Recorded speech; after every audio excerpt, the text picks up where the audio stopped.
Laudetur Jesus Christus, loué soit Jésus-Christ. Nous voulons dire aujourd'hui un petit mot sur les défis de l'Église d'Afrique en cette année 2024. Pourquoi l'Église d'Afrique? L'Esprit Saint souffle où il veut et comme il veut.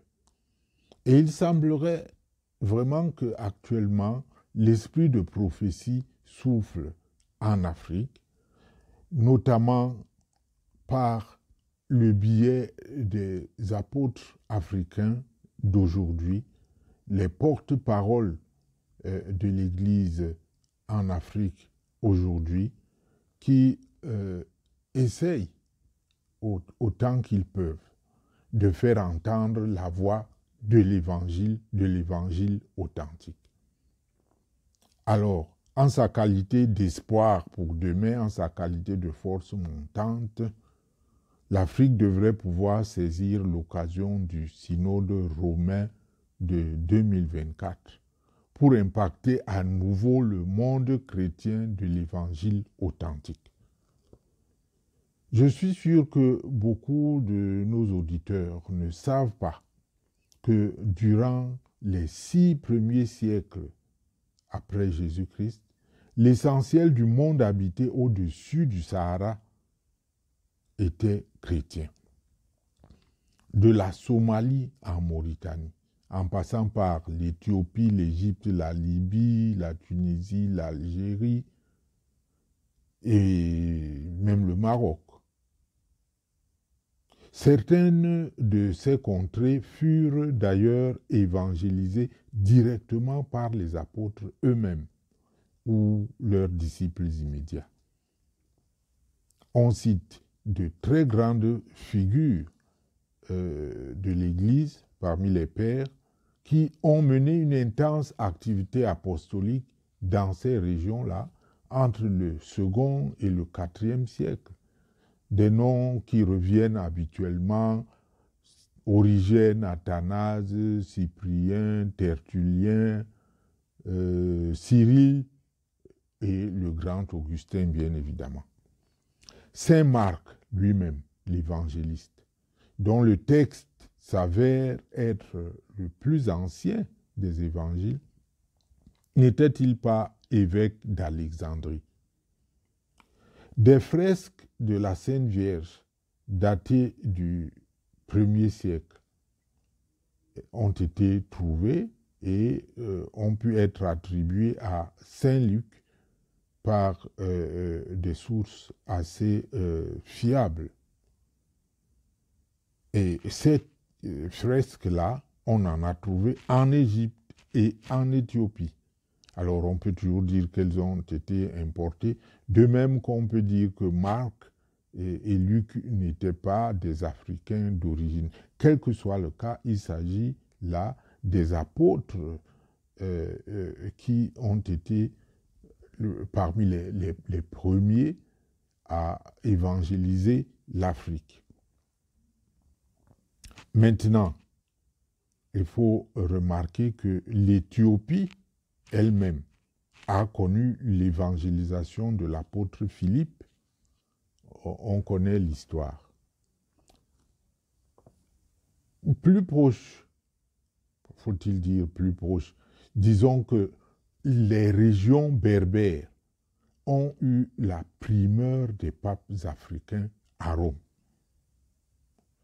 On cite Victor Ier, 14e pape à la fin du 2e siècle, Melchiade, 32e pape, situé entre l'an 311 et 315, Gélase Ier, 49e pape,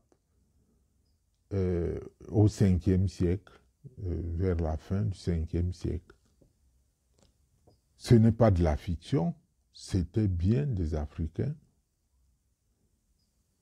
Après la grande razzia islamique dès le 7e siècle, le christianisme a été éradiqué de l'Afrique du Nord.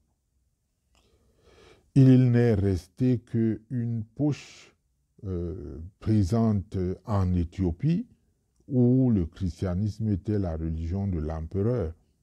puis un peu au nord du Soudan de façon résiduelle. Alors, il a fallu des siècles et des siècles pour qu'il y ait une sorte de renouveau, ne fût-ce que sur le plan de la vérité de l'histoire, même si ces régions sont pour la plupart aujourd'hui islamisées, mais il y a encore une forte communauté chrétienne en Éthiopie et une forte communauté chrétienne en Égypte. Donc, un fort courant que j'appellerais apostolique traverse en ce moment l'Afrique subsaharienne, elle aussi, et influence Rome. Vous n'allez pas me demander comment cela se peut-il. Si vous suivez notre cheminement, nos derniers podcasts, vous devrez pouvoir comprendre.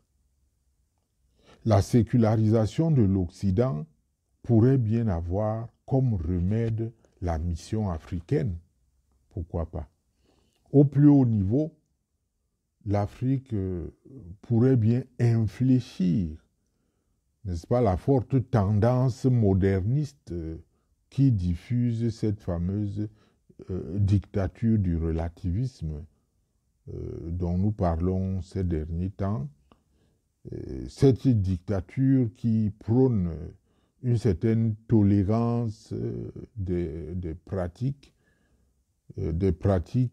considérées par la Bible elle-même comme étant des pratiques abominables. Je pense que je ne suis pas le seul à le croire. Je ne suis pas le seul à le penser. C'est en tout cas ce que pense le grand cardinal Robert Sarah. Il l'a dit aux évêques africains à travers son message adressé à la conférence épiscopale du Cameroun en ce mois d'avril 2024. Que les fidèles chrétiens, catholiques ou pas, cessent donc de croire que le christianisme est essentiellement quelque chose d'importé.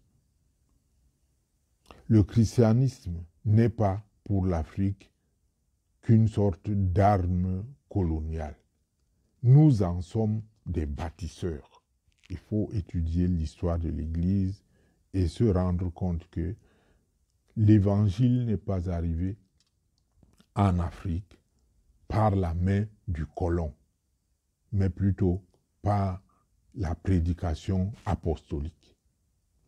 Je ne nie pas l'opération coloniale et tout ce que cela a pu drainer dans cette démarche de la première évangélisation. Là n'est pas mon problème, mais mon problème c'est de restituer la vérité de l'histoire au-delà du fait que Jésus, enfant, fut réfugié en Égypte.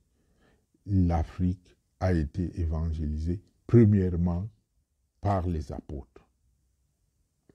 L'Afrique doit donc accepter d'être au rendez-vous du donner et du recevoir. Pour parler comme le grand Africain Léopold Sédar Senghor, qui est au nid aujourd'hui par ceux qui essayent de tronquer l'histoire.